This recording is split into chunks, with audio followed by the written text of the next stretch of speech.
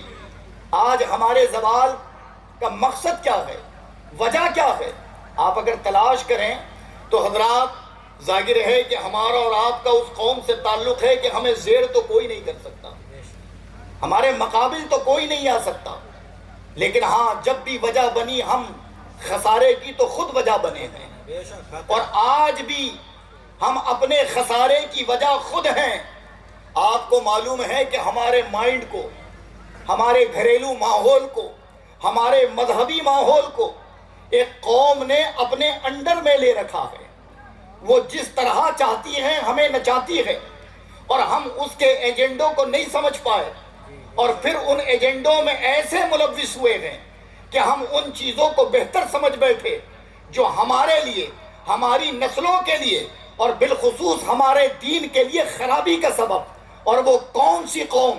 یہ قوم یہودی ہے، یہ قوم نصرانی ہے، کہ یہ تمہاری ہماری آج سے دشمن نہیں، بلکہ امام الانبیاء تشریف نہیں لائے تھے تب سے انہوں نے اسلام کو ٹارگیٹ بنایا، میرے نبی تشریف لائے تب اسلام کو ٹارگیٹ بنایا، خیبر میں انہوں نے شکست کھائی، لیکن شکست کھانے کے بعد آج ان کے لیڈر یہ کہتے ہیں کہ ہماری شکست صرف ایک مرتبہ تھی جو خیبر میں ہوئی، اب صبح قیامت تک یہ ہمیں ہرا نہیں پائیں گے۔ آخر یہ جرت ان کے اندر آئی کیسے؟ اس لیے کہ انہوں نے وتھ پلان کام کیے اور ہم بغیر پلاننگ کے زندگی جی رہے ہیں، جبکہ سب سے زیادہ وتھ پلان قوم اگر دنیا میں کوئی ہے تو وہ قوم مسلم ہے۔ بتائیں کس چیز کا پلان ہمارے سامنے نہیں؟ کس چیز، کون سی ایسی چیز ہے جو ہمیں بے ترتیب دے دی گئی؟ ہماری ہر ایک چیز میں ترتیب موجود، لیکن اس کے باوجود ہم اس ترتیب کو حقیر جان کر اپنی بنائی ہوئی ترتیبات اور اپنی عقلوں سے اپنی زندگی کا تعین کر رہے ہیں، اس کے مطابق زندگی جی رہے ہیں، جبکہ اللہ کے رسول نے فرمایا مومن کے لیے قید خانہ یہ دنیا ہے، اور قربان جاؤ قید بھی کتنی پیاری کہ صرف راضی کرنا ہے رب کو رسول کو، تو یہ قید بھی ہمارے لیے ذریعہ نجات۔ لیکن اتنی تمام فضیلتیں سننے کے باوجود ہمارا حال یہ ہے کہ ہم اپنی روش سے باز نہیں آ رہے۔ سنیں سب سے بڑا ہمارے لیے خطرہ کیا ہے؟ وہ قوم نے ہمارے تمام چیزوں کو اپنے انڈر میں لے لیا، اور ان کا سب سے بڑا پلان تو یہ تھا کہ سب سے پہلے ان کے ممبر و محراب سے اپنا رد ختم کرواؤ، یا ہمارا رد کرنا چھوڑ دیں۔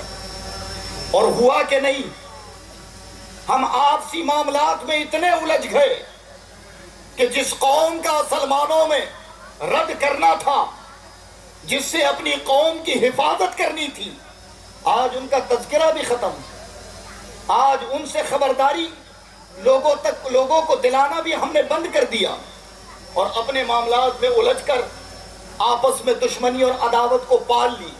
اور اس کا خامیازہ یہ ہے کہ جنہیں حقیقت معنوں میں دین کا داعی اور غازی بننا تھا، آج وہ ان فروعی معاملات میں الجھ کر ایک دوسرے کی گریبان پکڑنے پر آمادہ، ایک دوسرے کو گالیاں گلوچ کرنے پر آمادہ۔ لیکن حضرات یہ ان کی سازش تھی کہ ان کے ممبر و محراب سے اپنے رد ختم کرواؤ، انہوں نے کروا دیا۔ اس کے بعد اسلام کی ہر ایک چیز کو انہوں نے چنا اور چن کر حملہ کیا۔ اب سنیں وہ کیا ہیں۔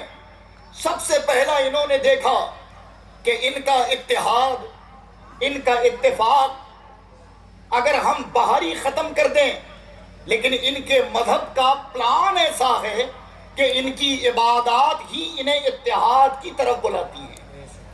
سمجھ آ رہی ہے بات؟ یہ باہری طور پر تو ختم کر سکتے تھے، لیکن انہوں نے دیکھا کہ ان کے طریقہ عبادت ہی اتحاد کا ذریعہ ہے۔ اور وہ کیا تھی؟ مساجدیں، کہ جن میں ہم اور آپ نماز پڑھتے ہیں۔ باہری اختلاف تھا، لیکن جب مسجدوں میں آئے تو دیکھا کہ صف بندی کر کر کھڑے ہیں، ایک دوسرے کے ساتھ نمازیں پڑھ رہے ہیں، اخلاق و محبت، میل ملاقات ہے۔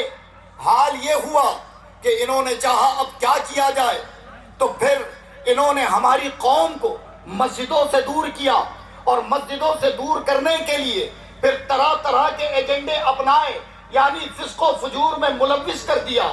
علم دین کے استر کو کم تر کرنے اور کرانے میں ان کا ایک بہت بڑا مشن ہے۔ اس مشن پر جب یہ کارگر ہوئے تو دیکھا گیا کہ قوم میں لوگوں کی عمریں گزر گئی لیکن وہ قرآن نہیں پڑھے ہوئے ہیں، نمازیں بھی اگر پڑھتے ہیں تو پھر وہ رسمی نماز جو بچپن میں اتحیات یاد کی تھی وہ بڑھاپے تک یاد ہے، جو سورہ فاتحہ بچپن میں مکتب میں یاد کی تھی وہ بڑھاپے تک یاد ہے، جو نمازوں کا طریقہ بچپن میں تھا وہ بڑھاپے تک قائم ہے۔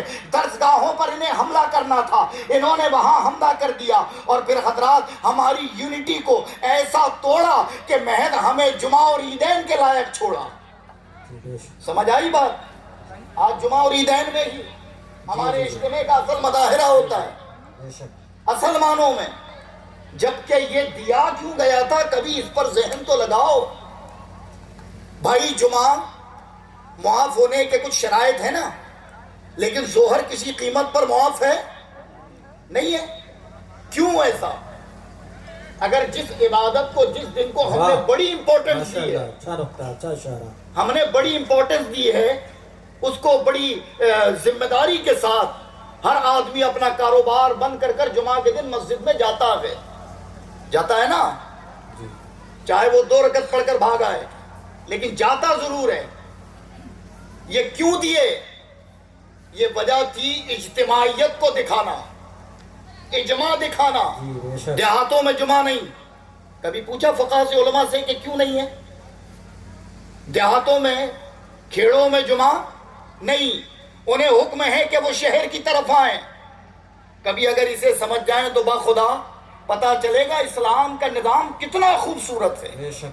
سنیں، محلوں میں مسجدیں، الگ الگ علاقوں میں یہ فضیلت سنی ہوگی کہ بہتر یہ ہے کہ جامع مسجد میں جا کر جمعہ پڑھیں۔ جامع مسجد میں بس خیال رہے کہ جو مصلی پہ ہو وہ مصطفیٰ کا غلام ہو۔ سبحان اللہ۔ یہ خیال رہے کہ جو مصلی پہ ہو وہ مصطفیٰ کا متبع ہو، وہ مصطفیٰ جان رحمت کے تمام اختیارات کو ماننے والا ہو۔ سمجھ آئی؟ تو جامع مسجد میں پڑھیں، اور اگر نہ ہو تو پھر اپنے جہاں میسر آئے پڑھ لیں، افضل جامع مسجد میں۔ سمجھ آئی؟ اور گاؤں کے لوگ کدھر آئے؟ شہروں کی طرف۔ وجہ کیا ہے؟ اب سنیں، وجہ یہ کہ یہ اجتماعیت کہ ابھی تک محلوں میں، گھروں میں، اپنے دیہات اور گاؤں میں نماز پڑھتے ہو، اب آ جاؤ ہفتے میں ایک شہر میں جمع ہو جاؤ تاکہ شہر والے تمہیں جان لیں، تم شہر والوں کو جان لو۔ کئی ایک حکمتیں ہیں لیکن جو ضرورت ہے اسے بتا رہا ہوں۔ شہر والے تمہیں جان لیں، تم شہر والوں کو جان لو، تاکہ تمہاری اجتماعیت، تمہاری محبت، تمہارا اتفاق قائم رہے۔ پھر دیا عیدین۔ یہ عیدین میں اگر عیدگاہ اتنا وسیع ہو تو تمام لوگ عیدگاہ میں پڑھیں، ورنہ پھر مسجدیں۔ سمجھے کیوں دیا گیا؟ تاکہ ابھی تک مسجدوں میں جمع ہوتے ہو، اب ایک جگہ آ کر اکٹھا ہو جاؤ اور پھر بتاؤ کہ یہ ہماری اجتماعیت ہے۔ اور پھر آپ دیکھو کہ یہ ایسا پلان تھا کہ جب اس پر ہمارا عمل جمعہ یا عیدین میں ہوتا ہے اور جب ہم فارغ ہو کر نکلتے ہیں تو بتاؤ ہر گلی، ہر بازار، ہر سڑکوں پر تم نظر آتے ہو یا نہیں؟ اگر یہ طریقہ 5 وقتہ ہو جائے تو بتائیں حال کیا ہوگا؟ جس شکتی کو اور جس یونٹی کو ہم اور آپ بتانا چاہتے ہیں، رب نے ہمیں اس کی فطرت پر پیدا کیا ہے۔ سبحان اللہ۔ لیکن شرط یہ ہے کہ ہمیں سمجھنا، یہودیت نے دیکھا کہ اس پر وار کرو، اس پر وار کرو، یہ تباہ ہو جائیں گے، یہ رک جائیں گے، اور انہوں نے وار کیا اور ہمارے اندر انتشار پیدا کیا، ہمیں مسجدوں سے دور کر دیا، عبادت خانوں سے دور کر دیا۔ اس کے بعد اسلام میں ادب سکھایا گیا، فسق و فجور سے بچنے کی تاکید کی گئی، یہودیت نے دیکھا کہ اگر ان کو شراب نوشی، بدکاری، بدنگاہی میں ملوث کر دیا جائے تو پھر یہ خود تباہ ہو جائیں گے. اور سلطان صلاح الدین ایوبی نے بھی کہا کہ اگر کسی قوم سے لڑنا ہو تو اس سے لڑو، یہی ضروری نہیں ہے، بس اس کے لوگوں کو فسق و فجور میں مبتلا کر دو، وہ کتنی بھی بڑی تعداد میں ہو دن بدن شکست کھاتی جائے گی، ہارتی جائے گی. اور پھر اس پلاننگ کے ساتھ یہودیت نے کام کیا. شراب جسے اسلام نے حرام کہا، وتھ پلاننگ لائسنس دے دے کر پوری دنیا میں جن ممالکوں میں ان کی حکومت نہ بھی تھی وہاں کے حکمرانوں کو اپنے تابع لے کر انہوں نے شراب بیچنے کی اجازتیں دی. آج دیکھو کہ سڑکوں پر شرابیں بکتی ہیں. اگر کوئی ماحول بنے تو تمہاری دکانیں بند ہو جاتی ہیں کہ چلو آج بند کر دو، فلاں دن ہے، آج بند کر دو، فلاں دن ہے. لیکن کیا تم کبھی نکلے کہ رمضان شروع ہے، چلیں اب شراب کے اڈے بند کریں، شراب کی تاڑیوں کی دکان بند کریں؟ آپ اگر چاہو بھی کہ میں جا کر بند کراؤں، لیکن خیال آتا ہے کہ میری قوم کے نہ جانے کتنے اس میں ڈوبے ہوئے ہیں، نہ جانے میرے کتنے بھائی اسے پی رہے ہیں. تو یہ ایک سازش تھی کہ جس کے تحت اسلام کو تباہ کرنا تھا، اور انہوں نے کیا کہ شراب کے لائسنس دے دے کر لوگوں کو سڑکوں پر بازاروں پر بٹھایا، کہا اسے بیچو. جب یہ قوم پیے گی تو پھر یہ اپنے وجود کے ساتھ ساتھ اپنے دین کے وجود کو بھی رون ڈالے گی. اور یہ ہوا. شراب نوشی میں ہماری نوجوان نسلیں ملوث ہو گئی. پھر حضرات ایک پلان کہ ان کے اندر سے شرم و حیا ختم کی جائے. اور پھر انہوں نے کیا کیا؟ فیشن کے نام پر ایسے ایسے لباسوں کا آغاز کیا کہ آج وہ لباس جب ہم دیکھتے ہیں تو بظاہر مؤدب آدمی کو تو اس پر ترس آتا ہے کہ عقل مند ہو کر بھی بھکاریوں جیسا گھومتا ہے. لیکن ایک ہائی سوسائٹی میں جب جاؤ، اور اس کو ہائی سوسائٹی کا نام دیا گیا، جب آپ جاؤ تو لوگ اسے فیشن کہتے ہیں. ننگا گھومنا فیشن، گھٹنوں سے ناف تک کپڑے پھاڑ لینا فیشن، چڈی پہن کر گھر میں ماں بہن بیٹیوں کے سامنے گھومنا فیشن. اور اگر کوئی اپنے جسم کو ڈھانپ لے تو کہتے ہیں نہیں یہ اولڈ ماڈل ہے، نیو ورژن تو یہ ہے، یہ جو ننگا گھوم رہا ہے. لیکن یہ بشارت میرے آقا نے 1400 سال پہلے دی. فرمایا تھا کہ ایک زمانہ آئے گا کہ لوگ کپڑے پہن کر بھی ننگے ہوں گے، اور خاص کر عورتوں کے لیے کہا تھا. کیا آج ایسا نہیں ہے؟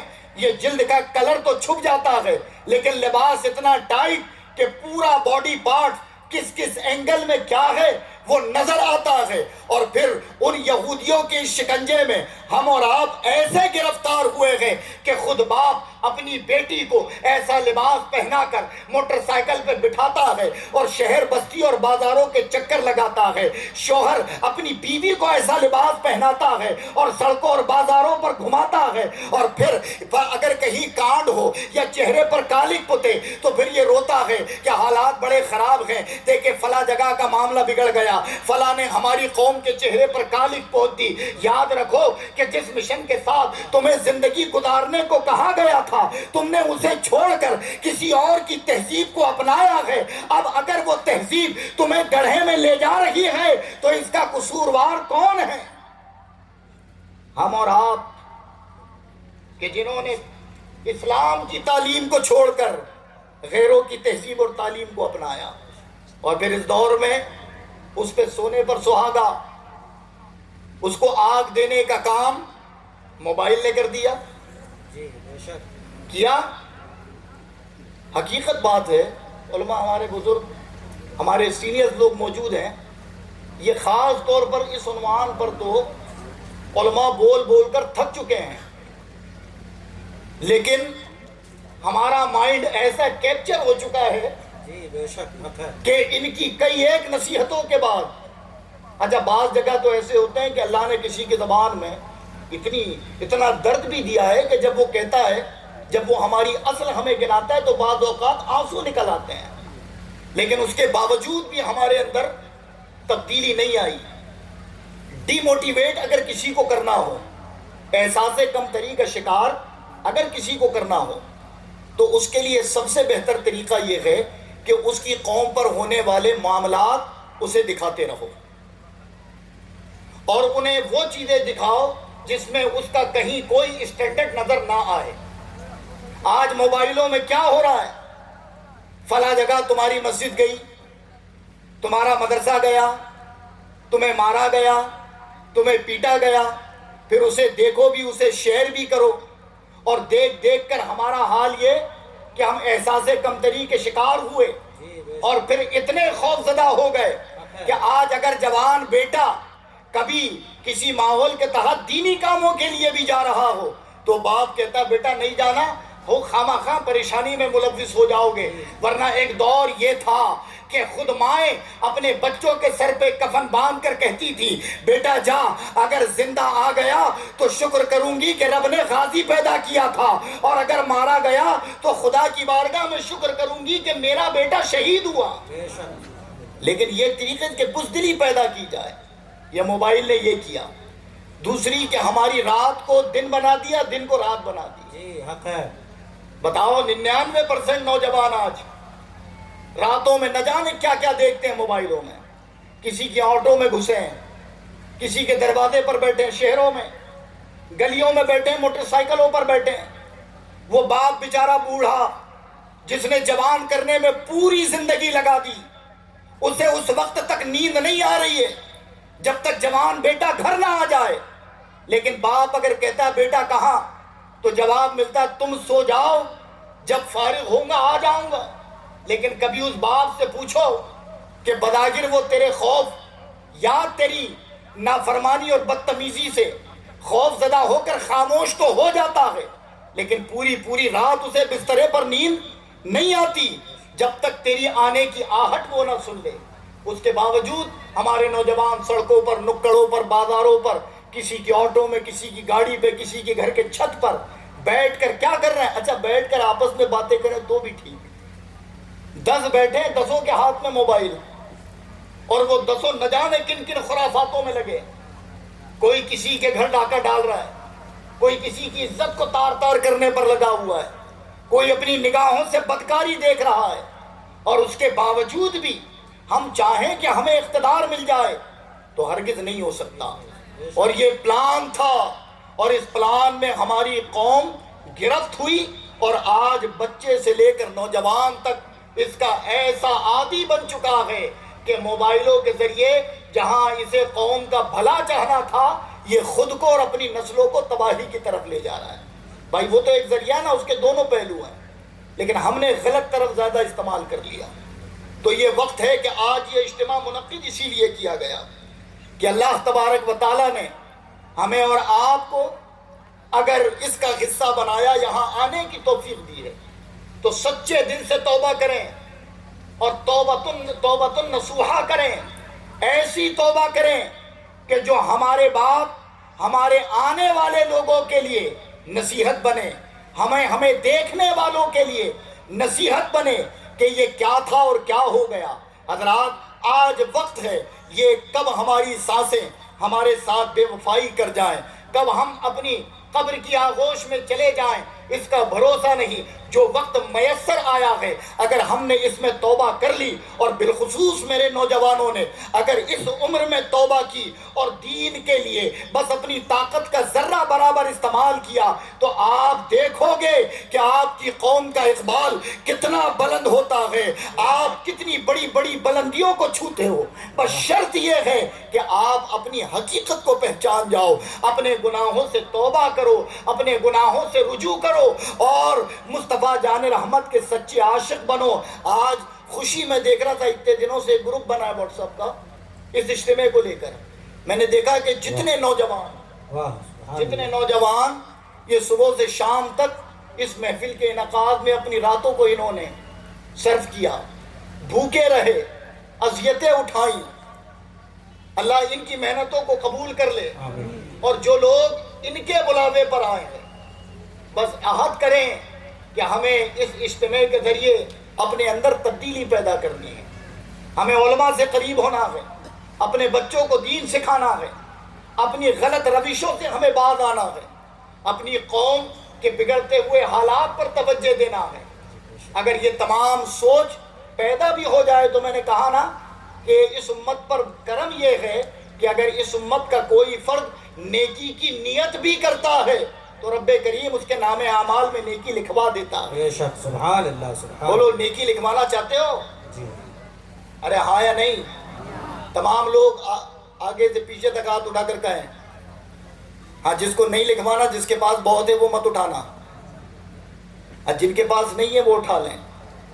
یہ سب نیکیوں میں نام لکھوانا چاہتے ہو تو یہاں بیٹھ کر نیت کرو کہ اللہ، کہو، سب کہو آواز سے، بلند آواز سے، اے اللہ آج تک اور اب تک ہم سے جو گناہ صغائر و کبائر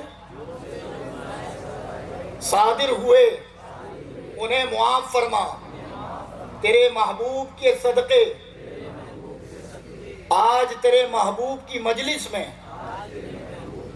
ہم سچے دل سے توبہ کرتے ہیں. اللہ کرم فرمائے اگر ایک آدمی بھی مان گیا تو اجتماع کرنے والوں کی محنت رب کائنات کی بارگاہ میں قبول ہو جائے گی. اللہ تبارک و تعالی ہم سب کو کہنے سننے سے زیادہ عمل کی توفیق عطا فرمائے. استغفر اللہ ربی من کلی ذنب واتوب الیہ، لا الہ الا اللہ محمد رسول اللہ.